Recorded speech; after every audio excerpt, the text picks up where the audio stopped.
عروج دبیر عصر حاضر کے ایک کہنہ مشق مزاح نگار ہیں۔ ان کی کتاب وہ کے ایک فقاہیہ مضمون حیوان اشرف سے ایک اقتباس پیش ہے۔ آوارہ کتا بھی بہت اعلیٰ صلاحیتوں کا مالک ہوتا ہے۔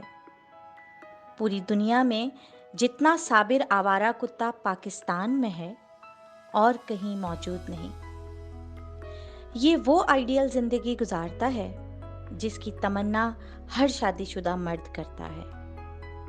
جہاں مرضی لیٹ گئے، جہاں مرضی سو گئے، جہاں دل چاہا دوستوں کے ساتھ مٹر گشت پر نکل گئے، تھک گئے تو کسی کے پیچھے لگ گئے، منہ کا ذائقہ بدلنے کے لیے قصائی کے ہاں پہنچ گئے، نہیں تو کچرا کنڈی سے ہی پیٹ کا دوزخ بھر لیا۔ بس کسی دن اچانک کسی گاڑی کے نیچے آ گئے اور خوش قسمتی سے بچ گئے تو اسی گاڑی کے پیچھے بھونکتے ہوئے دور تک نکل گئے۔ آوارگی میں حد سے گزر جانا چاہیے۔